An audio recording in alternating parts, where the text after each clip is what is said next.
Hello, my Aloha tribe, and welcome to the Aloha Perspective, where you get a little bit of something and a whole lot of everything. Happy Thursday. It is Thursday, and why do I always do that? It's like, Happy Thursday, it's Thursday. Duh. Oh, all the things. Anyways, it's all the things today. So I decided to toss it up a bit. Yeah. So I was going to do the Rebel deck, but let's see how much time I have after I explain what I've done. So I have 2 decks of affirmators. Actually, I have 3. There's another one somewhere. I think it's over there in my other pile. But actually, yeah, it's back there. Don't mind my mess back here. I'm sorting through things now, so, there's like a nice pile behind me of stuff to and not to. Anyways, you will notice there are different colors in this deck. I have an Affirmator's Creativity deck. I think the other one is Relationships. That's why I left it over there. And I have the regular. This was the original. This was the OG, and this is the Creativity deck. But I thought, instead of just going through one, what if we mixed it up a bit, right? Because something told me to pull this one. So, interestingly enough, while I was shuffling these cards and kind of, putting them together, and we'll do one last shuffle, right? Let's just shuffle these right here, so that, no, that's not, don't worry, they're just falling out because there's a lot of cards, but we're shuffling these I'm shuffling these right here because this is how we're going to go forward. All right. Whenever we do the Affirmators deck, if I don't have a topic chosen for the day. I love this deck because, believe it or not, 2 cards came out of the Creativity deck that are kind of perfect and kind of tie in. So, yeah, I need to shuffle these a little better. Somehow all one deck just kind of ended up back with itself. But you know what I mean. I'm gonna mix it up good, okay? I promise. I'm gonna mix it up good. And then that's it. And then, when we're done with the cards, we'll put them back. Now, interestingly enough, when I was shuffling the OG Affirmators deck, this one came out. And when I was shuffling, actually I wasn't even shuffling this deck, it literally just fell out, was this card. So I thought, oh, this is a good idea. So so here's what it says on the bottom. Wisdom from outside the box, in a box, and wisdom from about halfway up the mountain. So you're like, I gotta go up to the mountain to see the guru. Now, what's interesting about these is that yesterday, the card that ended up in the Soul Awakening deck was the Surrender card. Yeah. So, this is the card that flew out of the Creativity deck, was the Surrender card for this. But when I was, like I said, when I was shuffling the OG deck, this one flew out, Trust. And to me, Surrender and Trust do go together. Now, I did post the Surrender card for yesterday in the comments on Facebook, but I'm going to go ahead and look that up right now, and I'm going to read that to you, okay? I know I'm a little disorganized, but this is what I said, a little bit of something and a whole lot of everything. But look, there's me live. There's me live. But okay, hold on one second, because the sound might come on, but I wanted to read, because when I read it, I was like, oh my gosh, this is perfect. This is perfect. So Surrender. I'm not going to read the whole thing, all right, but I'm going to read most of it. And I will go ahead and, once I upload, I forgot to upload yesterday's video. I actually shared the TikTok version of this instead. It was rather the short version. But I think this is a good message for people. If you only saw the TikTok version, go back and watch the first 15 minutes of yesterday's show, because there was a lot of good stuff in there that I talked about that I think sometimes we just overlook and don't think about, right? So we often hear the word surrender being thrown around intentional communities, and rightfully so. This is one of the primary lessons we are on earth to learn. It is also one of the most challenging. To surrender is to have our human nature take a back seat. This is not easy, and we can find ourselves saying, I know how I should look at this. But we struggle when it comes to actually embodying and putting it into practice. So when they talk about in intentional communities, or meaning like the metaphysical communities, or people that set intentions, manifestations, prayer, all these wonderful things. Yeah, look, see, I'm vibing today with all my rings. Well, I don't have all my rings on, but I know I got a lot of them on today, and I'm so excited because I love them all. I just got the vibes going. I know. yes, I don't know. It's sometimes you just wake up and you have these great feelings like everything's going to be okay. And like I said, I've been reading this one book that just, when I remember to read it, it just puts me in such a good mood because we decide, right? We decide, how do I want my day to go? Now, things might get thrown at me today, unexpected things might get thrown at me, whatever might get thrown at me today, but the thing is when we are in a good place, we handle it better, we deal with it better. So that doesn't mean that nothing bad is going to happen to me. It just depends on, am I going to look at it as being some dire situation, or am I going to look at it as being, oh, okay, you know what, hey, this is how it's going today, and this is how, it's going to have to be. So I'm just going to deal with it the best way I can. All right, so I'm going to close that off so that we don't have to listen to me also talk on the other end. So let's get to the affirmators. All right, like I said, for anyone that might be joining, we're doing both decks now. Now, there always won't be two cards, but the fact that these two came out together, I thought was interesting. But the same rules apply. If we get a bonus card, then like I think there was a bonus card at the bottom. But if we get a bonus card, which kind of looks like this, I will, if that one comes out first, we'll pull the next card and to make sure it looks like that. All right. So, just start. So that may not be the last one, guys. I'm going to reshuffle that one more time, to get them a little more mixed in together. Actually, well, you don't need to know all that. So surrender. Okay. Here's surrender. All right. I surrender. My mouth today is not working. I surrender control and allow every brainchild to be exactly what it is. I don't push them or pull them or force them into well-starched neckties. I let them forge their own path. Turns out brain children are a lot like real children. You can guide them and nudge them and try to convince them to be sensible, because for God's sakes, living out of a van isn't always as romantic as it sounds. But they'll go where they want to, and smelly van or not, isn't that a beautiful thing? Now, here's the thing. When this deck was written, I don't know when this deck came out, but 2020. Okay, it says 2020. But apparently this whole there is a hashtag van life. All right, go to YouTube, check it out. I mean, sometimes I go down the rabbit hole watching these people that just live out of their van. Some of them, they work there, they have jobs that are remote, but it's not that they choose, or not that they have to live in a van. They choose to do this. Some people just do it on the weekends where they go camping and they can, they're so creative how they do some of this stuff and how they make some of this stuff. And it's like, wow. So, that's kind of, I think the old way of thinking when we're like, yeah, well, we're living out of my car. And that's sad because, there are homeless people or unhomed people or whatever you want to call them. And that is something we need to work on as humans. We need to figure out this because, a lot of people say, well, they chose that life. A lot of them didn't. A lot of them are veterans who don't get the mental health that they, help that they need. And a lot of them are just people who have mental health issues and don't get the help that they need. And it's hard for them to keep a job or the jobs just don't pay enough because, everything's so expensive nowadays. So, it's up to us to be better humans and to not judge people. All right. Because we don't know their story. So if you see someone, don't judge them. Don't just judge their story because you don't know what's causing them to be there. And they have these, older sibling and I watched a show where they had, they were doing an expose on I think it was on Netflix. I wish I could remember what it was called, but it was about a year or so ago. And they did a whole thing on, the homeless in LA.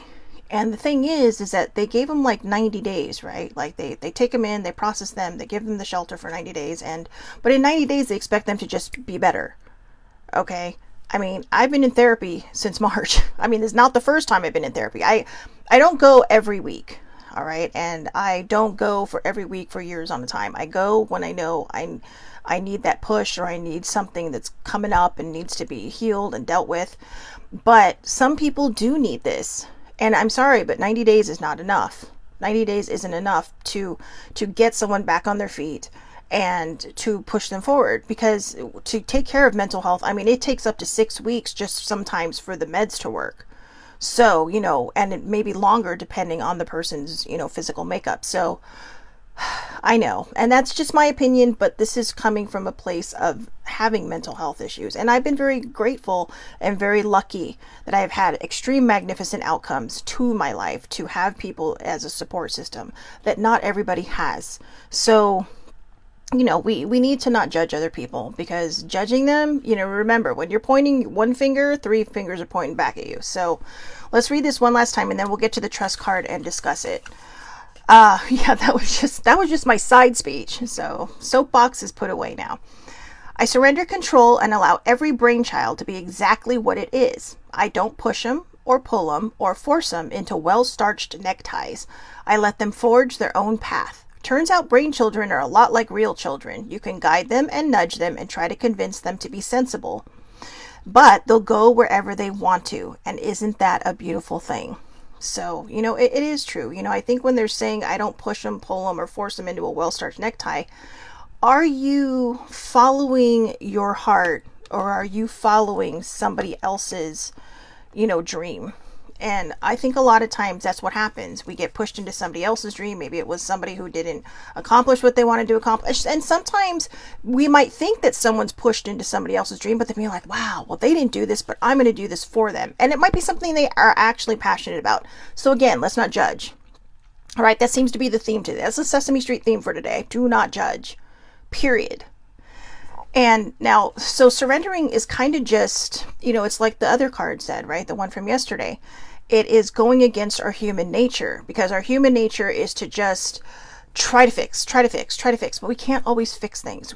And when it comes to people, we can only fix ourselves. We cannot fix other people, and that's the truth of it. You can lead a horse to water. You can't make it drink, period.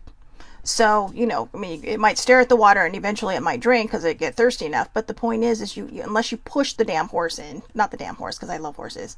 Unless you push the horse in, it ain't going to do it. All right. So like I said, like the saying goes, you can lead a horse to water, but you can't make him drink. So trust.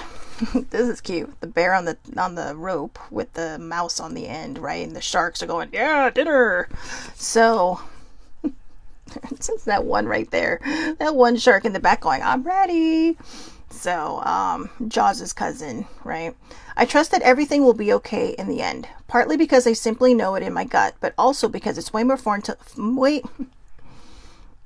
I don't know what is wrong with my mouth today, but also because it's way more fun to live with trust and confidence than to be a defensive wiener. That's what it said. I trust that everything will be okay in the end, partly because I simply know it in my gut, but also because it's way more fun to live with trust and confidence than to be a defensive wiener. I know. I think part of the fact is that my brain moves so fast and my mouth can't always keep up. When my friend and I were out for coffee the other day, Cheryl and I, we were both talking about how, everybody says we have an accent and this and that and blah, blah, blah. And how Californians tend to talk really fast. And I don't know why we do it. Maybe because we're always in a rush to go somewhere, like, blah, blah, blah. But I think right now it's just nerves, because I don't know why I always get nervous when I do these cards, but when I get nervous, I talk really fast, or I don't talk at all. So I either clam up and somebody has to make me speak, or it's like la la la la la la la. So I know there was no caffeine in my coffee this morning, so I know it's not that. So why I'm nervous, I have no idea. But yeah, for some reason I've had butterflies in my stomach the last couple of days, and it's kind of magical, because you're like, ooh, what are they trying to tell me? So it's just kind of like, take a deep breath, wait and see. So, you know what, excuse me, my eyeballs. Okay, so I was right. I thought she was wearing something on her head, but it turns out she's got pink hair. She's got straight up pink hair and pink socks. She's got pink hair and pink socks. And a pink and green paintbrush in her hand. So, and look, it's like Pinocchio. I just realized that kid looks like Pinocchio. Like a modern day Pinocchio with blonde hair. Or not blonde hair, that's just the top of his wooden head. So, this is us, and this is our brainchild. Okay? And the brainchild is these thoughts that are in our head. These things that are going around and saying, you know what, we can do this, we got this. Just do it. Right? Just do it. In fact, we're going to do this card again later, but I like that I saw this first. Just start. There's an exciting new project winking at me, and now it's up to me to slip a note into its locker and get the ball rolling. I might be tingling with nerves, but it's time to bulldoze those fears and just start anyway. Today I vow to take the first small step in this process dance, and remember the project winked first. XOXO. So we're not going to read that one again because that one's going to go in for later, but just start. See, now that I mentioned that I'm nervous for some reason and got these butterflies, my speech suddenly slowed down. So, I don't know why. I don't know why I get that way. I don't know. I think because I took such a long time off. Was it October? I think it was October that I just took the whole month of October off pretty much. And coming back, it's been sporadic, but sorry, it's been sporadic, but yeah, when I came back, it was like so many nerves, you know, and I had been in this place where it's like, yeah, I'm doing my show, I'm doing la la la, and now it's like, ah. So anyways, surrender and trust go together. They go together like peas and carrots, green beans and corn, bread and butter, beer and peanuts, wine and grapes, wine and strawberries and champagne. I don't know. I'm just coming up with things I like. Well, wine and grapes, because, you know, duh. But my point is, they go together like Jenny and Forrest, right? Forrest Gump. But I say that because in order to surrender, you have to have trust. You know, maybe this could be your little Jiminy Cricket, right? Just your conscience and your spidey instincts and your gut instincts and your intuition. And you might feel like you're walking, you know, on a rope over a pool of sharks or over an ocean of sharks just with a blindfold on, because that's what life feels like, right? You never know what's going to happen. But when we learn to trust, see, the little mouse here is guiding this bear across the way, or just being there. But and it's just sitting there. I mean, this mouse is just sitting there with the legs crossed. And why? Because it trusts that the bear is going to get them across. It has no doubt in its mind that it's going to work out. And that's how we sometimes need to look at life. But we get in our own way. And that's when we need to surrender. We need to surrender to, again, you're not giving up. You're not quitting. What you're doing is you're kind of surrendering to this bigger idea than you. And instead of going, you know, we're kind of, like it says here in this card, we're going against our human nature by, we're going against our human nature.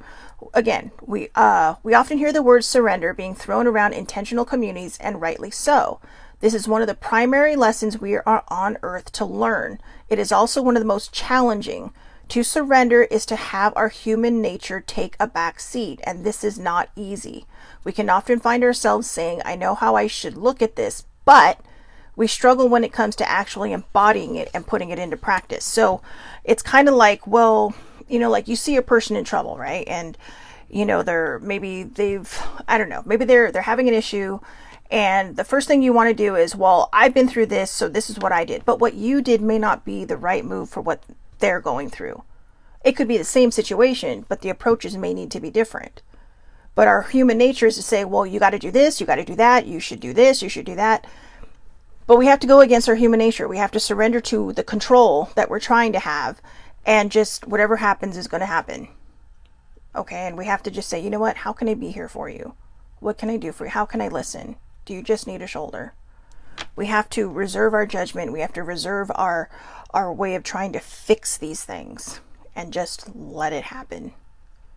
And it may not always be the best thing to do, but sometimes, you know, other people's lessons are not our lessons. And, you know, so we do have to figure out how to surrender. And if it's in your own life, for me, I had to surrender to the idea that I always try to control things. You know, and I'm getting so much better at that. And when I say control things, not people, but situations. Because, you know, there was so much damage and brokenness in me from what happened. And there was just, it's like the only person that's going to protect me is me. But that wasn't true. I had this entire support system around me. I mean, yeah, I'm like the sole protector of well, I'm not the sole protector. I'm the main protector of all of this. But I have other people that are there for me. I have other people that care about me, that sit there and, like my family and my friends that go, hey, what do you need? How are you doing? They check in. Haven't heard from you in a while. And a lot of times just because I get busy or I forget. And like I was saying yesterday, lately I've been squirreling. Like, I feel like I said yesterday, I like dug from up, right? Like squirrel, like you're talking and then all of a sudden squirrel. In fact, I dated a guy once a long, long, long, long time ago that just said, he's like, you were so like a squirrel. And I'm like, I don't get it. So this saying is not new. Okay. I mean, I was in my 20s and he used to tell me I acted like a squirrel. Like, what? Because it's just I would get so distracted. So, maybe it is. I know I joked yesterday and not to be mean about it because, I do have a dinged up mental health, but maybe there is a little bit of ADD in there going on. I don't know.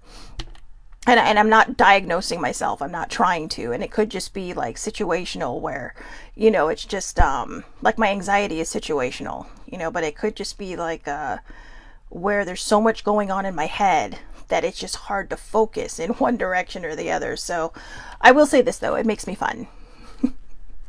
There's never a dull moment when you hang out with Shelly Marie. So see, look, I'm just laughing now for absolutely no reason. But and I'm not making fun. All right, there are gonna be people go like, yeah, she's so rude, she blah blah blah, why is she making fun of me? I'm not making fun of anybody. All right, I am the first person to admit I have a dinged up mental health, and you know what, I don't care what other people think about me, because I know my truth. I know where I stand. Lots of people just want to see something, hear something, and then be mad about it, right?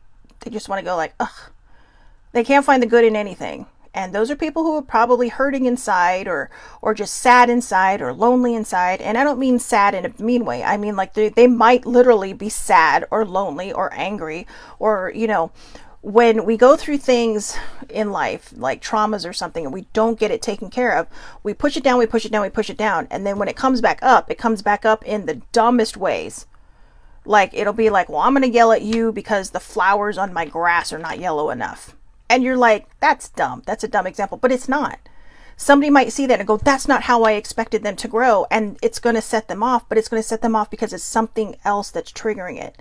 It's something else that's buried in there. It's just a time bomb waiting to go off, and it comes out in all directions, so we have to watch that. But when we learn how to surrender to these icky things and face them, surrender to the mirror. There's a mirror exercise where, you do positive affirmations to yourself in the mirror until you really feel it. Well, there's also putting the mirror up to our face. A lot of times we will accuse people of doing lots of different things. But again, when you're pointing, there's those three little ones pointing back at you. So, and hey, I'm preaching from the choir or not, right? The saying, it's like preaching to the choir. No, I'm preaching from the choir. Because I've done all this. I have been there. I have seen it. I have been on the wrong end of that time bomb exploding. And I've been on the end where it was my own time bombs that were exploding until I got help. And that doesn't mean there's anything wrong with you. That's the one thing I really want the perspective to do, is to let people know that, your mental health really does matter. You can go to therapy and not have depression. I mean, seriously, you can. I've known people that have gone to therapy and have not had depression, but they needed that third party. They needed that person that was not attached to their life to help them work through things. And, but I think, when we see movies or we see TV shows, I mean, there are people that have to go to therapy because, it's court mandated because of anger issues. And it's like, well, what happened to you? As whatever, not necessarily a child. What happened to you in your life that's made you so angry, so bitter, so blah, blah, blah. And sometimes having that third party there to listen is what we really need, because there's no judgment.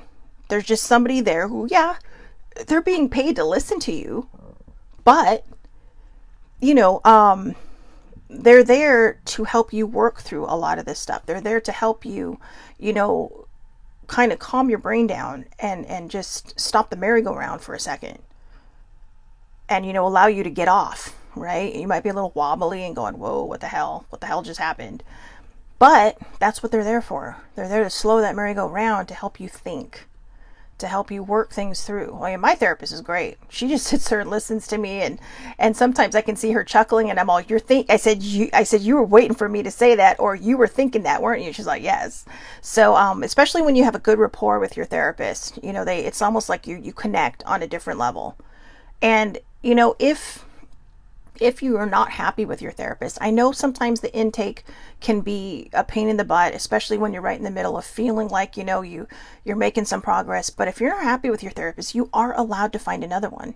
They will even suggest that if you're not happy with me, you can move to the next person, you know, and they might even recommend somebody, but you have to make that choice. You have to decide if they're right for you. Now, here's the thing.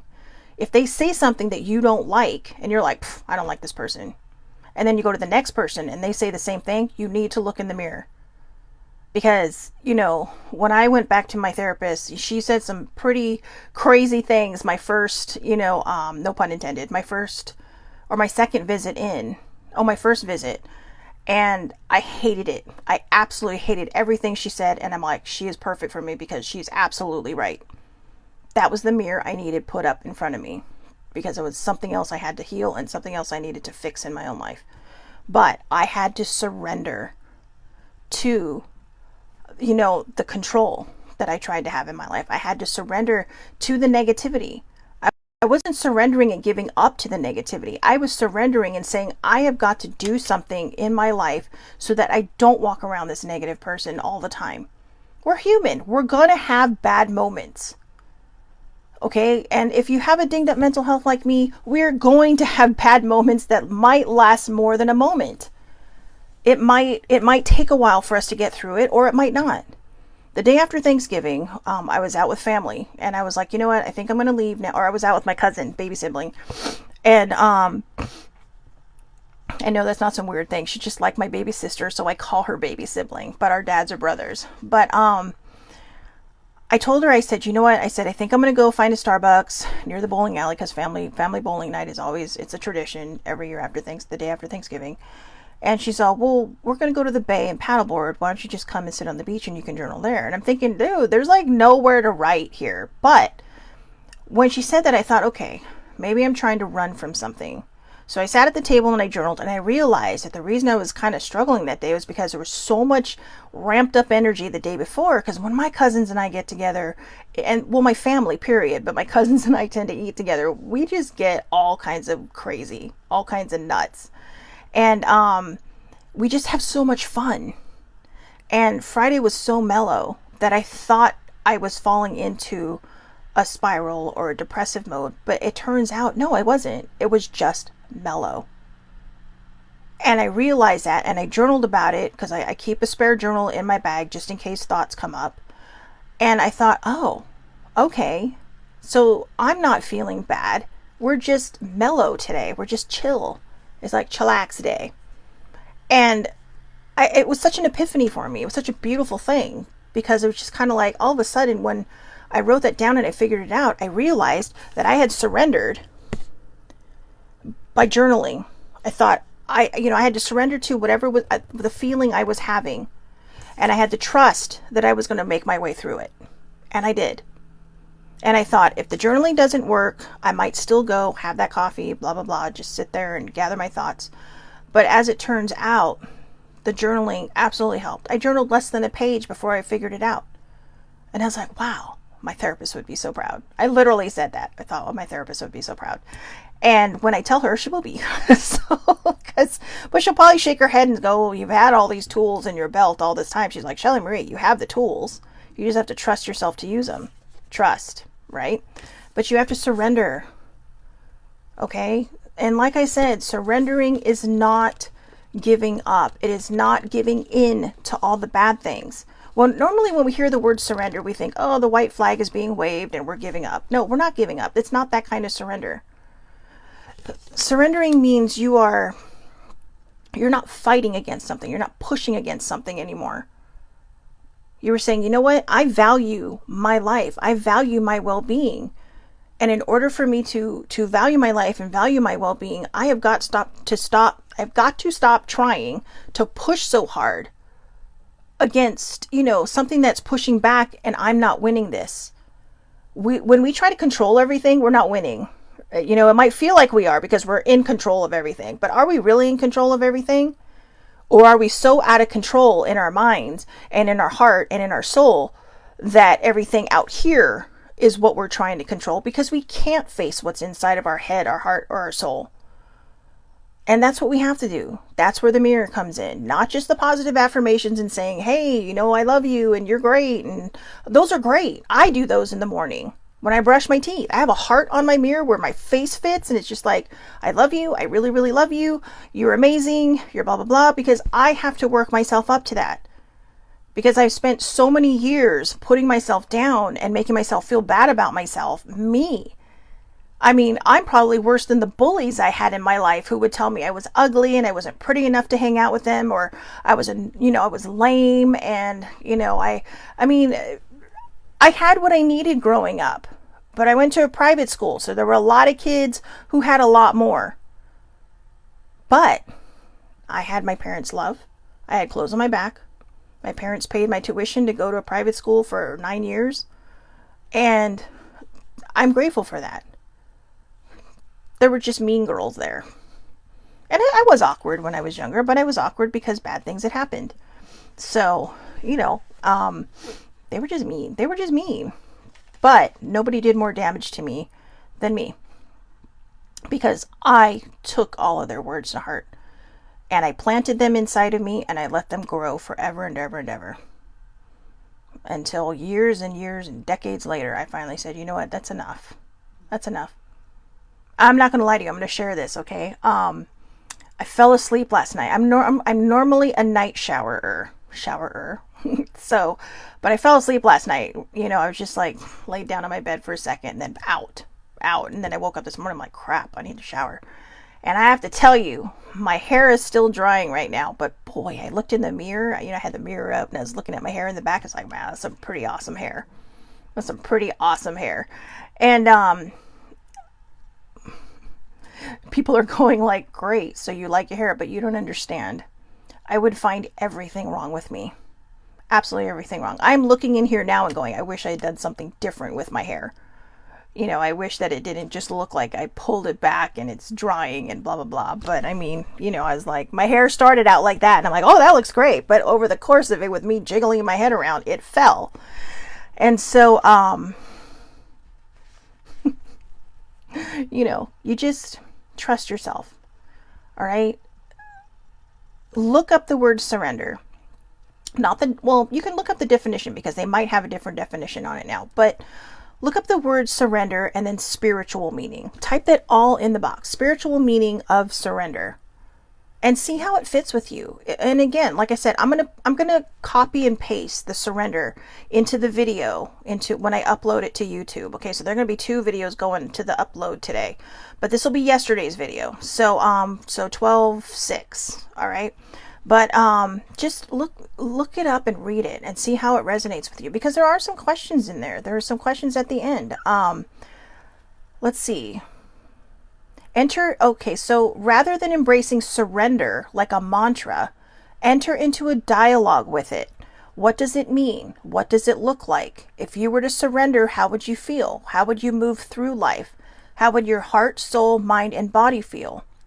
With the situation at hand, how would you engage differently? So there's these questions too. So again, like I said, if you're on YouTube watching this, or on Twitter going through, or X or whatever it's called now, going through to YouTube, read the comments from yesterday's video, okay? Because I think it's very important. In fact, you know what? I think I'll put it again in today's video. So you know what? Never mind. But yesterday I talked about it a little bit more and I really tripped over it. So you're going to see how much I tripped over it, because it's like, how do I explain this? Because I think in a way I still don't understand it, because I'm still learning how to surrender. I controlled so many parts of my life and so many bits of my life because I just didn't want to be hurt. Or I needed to make sure that I always felt like I was stronger than the bad things in my life. And I am stronger than the bad things in my life, but I don't have to be an asshole about it. And I'm really not one. But when, I would let all this stuff just build and build and build, it comes out, and then you feel shameful for the behavior that you've had. So let's just kind of zero in on feeling better about ourselves, trusting ourselves, and surrendering to these negative aspects of ourselves so that we can fix it. All right. So I hope everybody has a wonderful, wonderful day. Please, please, please take care of yourselves. It has been 82 years since Pearl Harbor happened. Back in 1941, that's today. It's Pearl Harbor Day. This day is a little close to my heart because I used to spend all my summers in Hawaii because I have family in Hawaii. My grandfather, I found out, was actually at Pearl Harbor. He was a stevedore. I'm not really sure what that is. I think it's a dock worker. At the time that Pearl Harbor was attacked. So I know whether, despite your feelings of how wars go, all right, because World War II, as much as we may hate war, it was very necessary to keep the world safe, all right, and sometimes bad things have to happen to keep the world safe. So just take a moment of silence, all right, because a lot of those gentlemen and women who fought in World War II, they're passing on now. And I'm going to share a story. You know what? I'm going to share a story really quick, all right? It's my Pearl Harbor story. So several times I wanted to go to the memorial, but because it's free. I think it's still free, but because it's free, it's kind of first come, first serve. And my mom finally, when I was 18 years old, my mom and I went to Hawaii for the summer. And I say my mom and I because it was actually the shortest trip I ever took to Hawaii, but for the summer.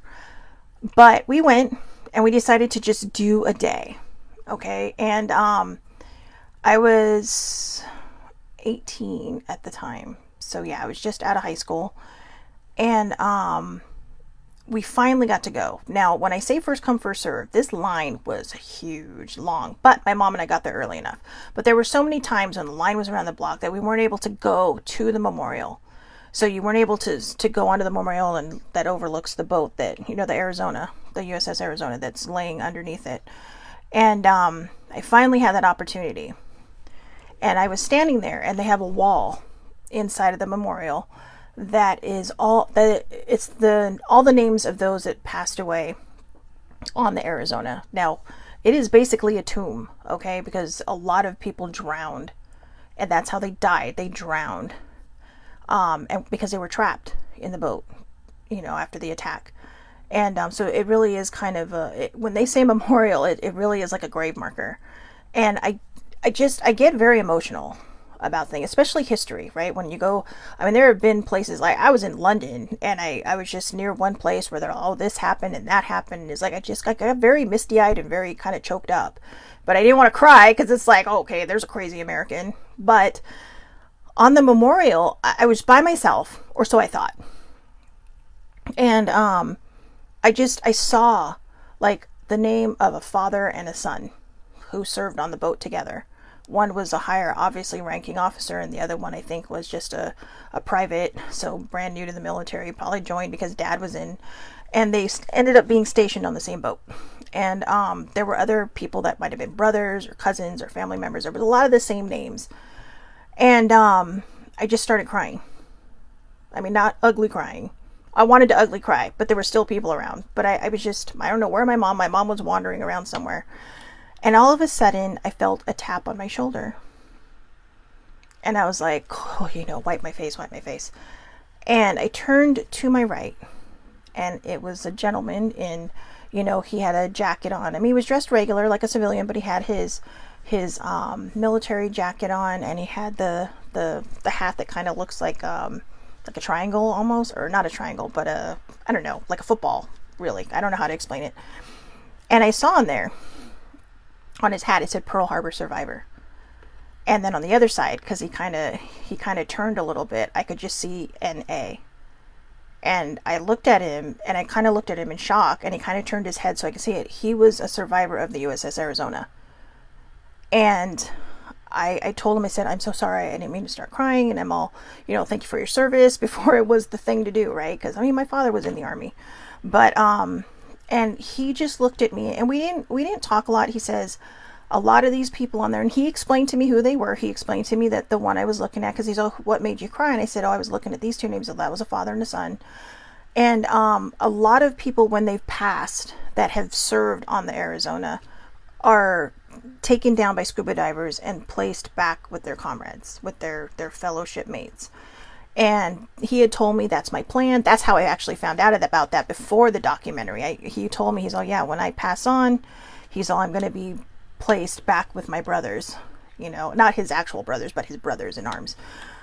And I couldn't help it, but it just made me cry more because he was older. You know, I mean, he wasn't old, but he was older, obviously. I mean, he had to be at least 18 or 19 or 17 when, you know, by 1941. So he was born in the 20s, and this is 91. Yeah, I know. You can put together how old I am. I'm 50, all right? But this is like 32 years ago. So who knows? He may have already passed on. But he said something to me that will stick with me forever. Please do not forget. He's all, nobody likes war. But please do not forget us. Please do not forget our sacrifices that we made for this country. And he's all, I know not everybody is, you know, fond of the military. I know not everybody is fond of this, that, and the other. And that's okay. Everybody has their opinions. And that's all right. I mean, as I've gotten older, I've kind of considered myself a flower child. But I do understand the means to an end. And, or maybe I don't know, understand the term, but you know what I mean. But, yeah, when he said that, and then I teared up a little bit more. My mom came over and she's like, is everything okay? And I'm like, yeah, I'm fine. And, you know, he talked to her a little bit, and then I asked him if I could hug him, and I did. And he started to tear up. And part of it was, I asked him, I said, are you okay? I said, now, are you okay? And he's like, yeah, there's just so few young people that come through here and understand the severity of what happened that day. So that's why I asked you to remember, to not forget the sacrifices. And we hugged, and then we said our goodbyes, and I never saw him again, obviously. But, yeah, so we need to be better. We need to do better. And believe it or not, surrendering and trusting are two of the ways that we are better and that we do better. Because when we learn how to tame this fire and this anger inside of us, and it's okay to have a good fire, but that angry fire, that bitter and just, you know, crushingly angry fire inside of us, we need to figure out how to put it out and relight this beautiful, loving light, that fire inside of us, that light that shows, you know, hey, I'm here for you. I am probably sure that at this point, that gentleman may or may not be alive. If he is, he's got to be rolling into about 100 now, if not a little bit more. Because, you know, like I said, I don't think he was a teen when he served on the boat. So I believe he was probably in his late 60s at the time. So he'd be in his late 90s, early hundreds now, if he is still alive. But I never got his name. And it was just one of those moments that you just remember. I remember him. He was just barely taller than me. He had very nice, you know, like his silver hair was turning white, but he had the kindest smile, but the saddest eyes. You know, and a lot of the survivors at the time were docents on the memorial because, you know, they were our key to history. So when you have somebody who is a key to history, ask them about it. Ask them. You know, I know this is totally going in a different direction that day. And I asked them for years, and my grandmother finally told me, and she's all, I will tell you this once and only once. And I don't want to talk about it ever again. That's how I found out my grandfather was a stevedore on Pearl Harbor, and my grandmother was on a hill, like legit on a hill, hanging laundry with my great-grandmother, because my grandmother was probably, I think she was 14 in 1941. And she's all, I just remember the ground started shaking, we heard a rumble, then the ground started shaking, and then the sky just went dark. She's all, it was like the sun just disappeared. She's all, there were so many planes flying over. And she's all, and eventually we heard all this loud bombing. And I think my grandmother was on Maui at the time, I think.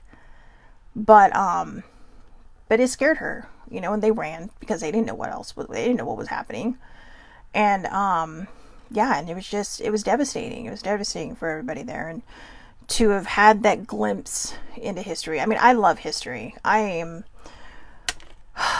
do. If I were to go back to school, because that initially was going to be one of my majors, but if I was going to go back, I would probably, because I love history.